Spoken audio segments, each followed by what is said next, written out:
네, 앞서 보신 것처럼 남북 관계가 좀처럼 나아질 기미를 보이지 않고 있습니다. 목함질의 도발로 더욱 악화되는 모양새인데요. 네, 오늘 이 시간에는 통일준비위원회 민간위원이신 유호열 고려대 북한학과 교수님 모시고 남북관계 이야기에 대해서 집중적으로 나눠보도록 하겠습니다. 어서 오세요. 네, 안녕하십니까. 네, DMZ에서 북한군의 목함질의 폭발 사고가 발생했습니다. 북한군의 명백한 도발로 보이는데요. 북한의 의도 뭐라고 보십니까? 일단 그 휴전선 상에서 북한의 그 주도권을 북한이 계속해서 주도권을 잡는다 이런 어떤 선전 차원의 목적도 있고요. 또 하나는 최근에 이제 북한의 그 실상을 보면 김정은을 중심으로 해서 충성 경쟁, 그러니까 이제 북한 군부에서 이런 도발을 감행함으로 해서 김정은에게 충성을 과시하는 이런 그 내부적인 목적도 있고요. 또 가장 그 인접해서는 이제 우리 한미 합동 군사 훈련이 지금 예고돼 있지 않습니까? 이런 부분에 대해서 이제 북한이 여러 차례 반발하고 또 나름대로 경고를 했는데 이것을 이제 실제로 이런 도발을 통해서 과시하려고 하는 그런 여러 가지 그 의도를 가지고 이런 목함질의 도발을 감행했다고 봅니다. 대내외적인 의도를 얘기를 해주셨는데요.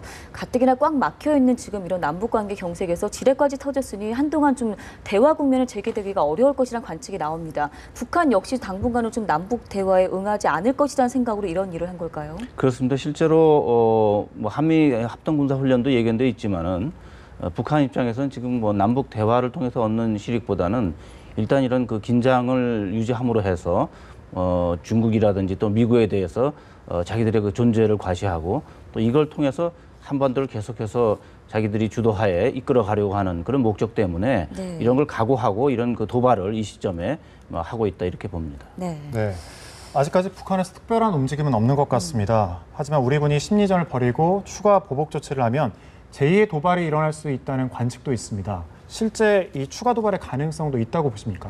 실제로 우리가 그 심리전을 이제 재개를 했는데요. 과거에 보면 북한이 이런 그 확성기를 조준해서 경멸하겠다 이렇게 공언해 왔고 또 지금 전단을 이제 우리 민간 단체가 이제 또 살포를 하는데 이런 부분에 대해서는 지난번에도 보듯이 대공포를 발사함으로 해서 네. 긴장을 고조시키는 네. 그런 그 행동을 보였는데 이번에도 역시 고강도까지는 아니더라도 저강도에서 지속적인 그 대응을 할 것이고 또 이것이 상황에 따라서는 악화될 그 가능성이 없는 건 아닌데 그러나 이제 과거의 행태를 보면 어느 정도 수준에서 조절을 해가면서 대응을 하는 반응을 하는 그런 그 상황이 계속될 것이다 이렇게 봅니다.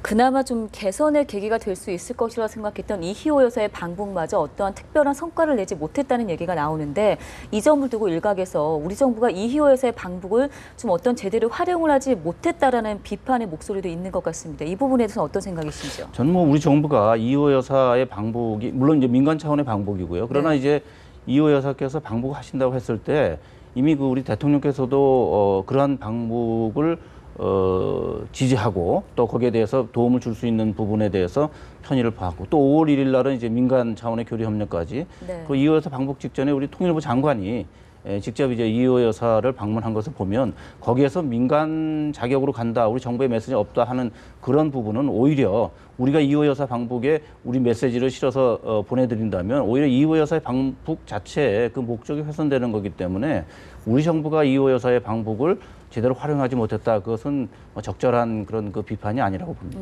네. 그런데 김정은이 본인이 초청을 해놓고 이호 여사를 만나지 않은 게 결례였다 이런 지적도 많습니다. 만나지 않은 이유는 뭐라고 보십니까? 그렇습니다. 실제로 이 김정은이 자기가 초청을 해놓고 만나지 않은 건 결례일 뿐만 아니라 북한 입장에서 보면 대남 전략 이런 부분도 좀 제대로 작동하지 않는 게 아닌가 이런 네. 생각이 들거든요. 실제로 그 맹경일 부부장이 그 영접을 나왔습니다마는 네. 그 이상의 차원에서 이호 여사를 면접을 하고 어떻게 보면 대접을 하고 또 김정은이 직접 만나면 그것이 북한으로서는 전략적으로 상당히 활용할 수 있는 가치가 있었을 텐데 이런 부분을 하지 못한 것은 여전히 북한 내에 이런 그 대남 사업을 담당하는 부서들의 경직성 또 최근에 이제 그 공포 정치라고 지금 저희가 부르지 않습니까? 그러니까 북한의 이런 그 관료들의 움직임이 상당히 그 위축돼 있는 그런 것의 어떤 그 반증이 아닌가. 역시 또 김정은 개인으로도 아직까지 이호 여사를 면담함으로 해서 국제사회에 자기의 어떤 그 모습을 드러내는데 여전히 좀 조심스럽다든지 또는 주저하는 그런 모습도 역시 있지 않았나 이렇게 봅니다. 지난 2000년하고 2007년 두 차례 남북 정상회담 있지 않습니까? 통일 시대를 여는 어떠한 그 역사적 전환점을 마련했다는 평가로 상당한 의미가 있는 해였는데요. 박근혜 대통령이 통일 대박론을 주장하는 상황에서 아직까지 정상회담이 열리지 않고 있습니다. 이렇다 보니까 저 관계 진전이 정상회담 없이는 좀 불가피하지 않나 이런 얘기도 나옵니다. 이 부분에 대해서 어떤 의견이시죠? 물론 이제 남북 관계 특수성이라든지 또는 이제 북한 체제의 특성을 보면 역시 수령제 체제 아닙니까? 네. 그러니까 수령이 모든 걸 결정하기 때문에 정상회담이 갖는 의의는 분명히 있는데 그것을 우리가 굳이 정상회담 자체를 위한 회담을 추구하는 것은 적절치 못하다는 그런 측면이 하나 있고요. 네. 또 하나는 김정은 역시 지금 이런 정상회담 할 만한 그런 어떤 자세나 준비가 돼 있지 않다고 봅니다. 사실 김정은이 이런 그 정상회담을 하려고 한다면 뭐 북중 관계라든지 또는 지난번 북러 관계에서도 러시아를 방문하거나 이런 그 정상 외교를 했을 텐데 그런 걸 하지 않은 상황에서 뭐 남북 정상회담을 서둘러서 할 그런 그 상황은 아니라고 보거든요. 네. 그런 면에서 우리가 정상회담을 남북 관계의 가장 중요한 그런 그 창구로 설정하는 건 좋으나 그런 것을 무리하게 인위적으로 억지로 하는 것은 바람직하지 않고 지금 현 상황에서 박근혜 정부의 대북 정책의 어떤 그 입장이나 그런 어떤 접근은 적절하지 않나 이렇게 개인적으로 보고 있습니다. 네. 네, 박근혜 정부도 그렇고 과거 역대 정부에서도 남북 통일을 핵심 화두로 삼았었습니다. 그런데 그 방법에는 조금 차이가 있었던 것 같은데 역대 정부의 통일 정책은 어떻게 평가하십니까? 크게 이제 그 냉전 시대와 이제 탈냉전 시대로 구분할 수가 있는데 지난 70년 또는 예. 뭐 적게는 휴전 이후에 한 60여 년 동안 남북 그 대화 또는 통일 정책을 보면요.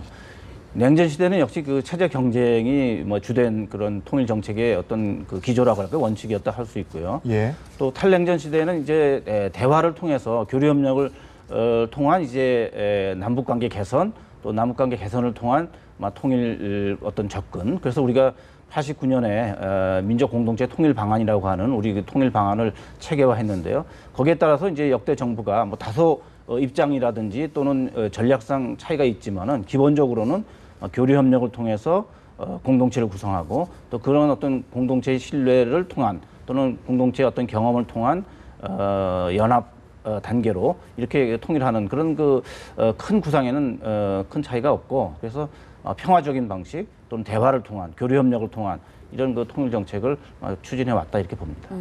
올해 초까지만 해도요. 사실 광복 70주년이다 보니까 남북 관계 모처럼 훈풍이 불지 않을까 기대하는 목소리가 많지 않았습니까? 골든타임이라는 얘기까지 나왔는데 완전히 실상은 비껴간 지금 상황인데 어떻게 보세요? 올 하반기 역시 좀 전망을 해주신다면 지금 이러한 국면이 계속될까요? 글쎄 오늘 하반기에 그렇게 그 썩 좋은 그 환경은 아닌데요. 지금 말씀하신 것처럼 이제 우리는 이제 5년 단임 대통령제 아닙니까? 네. 역시 대북 정책은 5년마다 이렇게 이제 그 주기로 바뀌고 그러다 보면 임기 한 중반 요즘이 이제 골든타임이다 이렇게 이제 네. 말들은 하는데 사실 남북 관계라고는 상대가 있는 그런 정책이고 또 북쪽은 우리와 달리 이 뭐 그야말로 이 수령이 생존하는 한 계속되는 그런 체제 아닙니까? 그런 면에서 우리가 굳이 이 골든타임이라고 해서 시간의 어떤 그 압박을 받을 이유는 없다고 보고요. 그런 면에서 박근혜 정부가 통일 기반을 구축하는 것을 국정의 4대 기조로 삼은 것은 대단히 그 적절한 방식이고 우리가 어떤 그 임기 내에 어떤 정부가 임기 내에 뭔가 성과를 내려고 그렇게 서두르는 것보다는 장기적으로 지속 가능한 정책을 수립하고 이것이 이제 일정한 정도 기반을 구축해 남으로 해서 이 정부가 못하면 다음 정부가 하고 네. 또 그 정부가 못해도 그 다음 정부 언젠가는 우리가 올바른 통일을 또 올바른 대북 관계를 또 남북 관계를 만든다 이런 그 좀 중장기적인 비전을 가지고 접근하는 것이 좋다. 그러면서 저는 골든타임이라는 말을 네. 대북 정책에는 이렇게 좀 사용하지 않는 것이 오히려 낫지 않을까 그렇게 봅니다. 네, 말씀하신 박근혜 대통령의 통일 기조, 한반도 신뢰 프로세스를 또 들을 수 있을 텐데요. 북한의 도발로 인해서 별 진전을 보이지 못하고 있습니다. 그래도 이런 기조가 앞으로도 계속해서 유지돼야 된다고 보십니까? 저는 뭐 그것은 우리가 그동안에 햇볕 정책이라든지 또는 뭐 압박 정책이라든지 이런 것들을 경험한 그 결과로 나온 그 정책이고요. 이 정책이 지금 뭐 당장 남북 관계가 어떤 가시적인 그런 교류 협력이라든지 이런 성과가 없다고 해서 뭐 폐기될 만한 그런 그 성격은 아니고요. 이 한반도 신뢰 프로세스 핵심은 튼튼한 안보를 기초로 해서 남북 간의 신뢰를 쌓고 그 신뢰를 통해서 조금씩이라도 남북 관계를 발전시켜 나간다 이런 그 구상이기 때문에 이런 그 기조는 뭐 현 정부뿐만 아니라 다음 정부에서도 계속 이어가는 그런 것이 결국은 북한과 같은 이런 경직되고 또 북한과 같이 이렇게 좀 그 도발을 통해서 체제를 유지하려고 하는 그 정권을 상대로 하는 가장 유효한 정책이 아닌가 이렇게 생각합니다. 네. 끝으로 마지막 질문 하나 드리겠습니다. 내일부터인가요? 북한이 표준시를 기존보다 이제 30분 늦게 되는 평양시로 변경을 하게 되는데 이 부분을 두고 남북 간의 이질성 심화를 크게 우려하는 목소리도 있습니다. 이 부분을 포함해서 앞서 말씀해 주신 좀 중장기적인 비전을 갖고 정부가 접근을 해야 한다는 얘기를 해주지 않으셨습니까?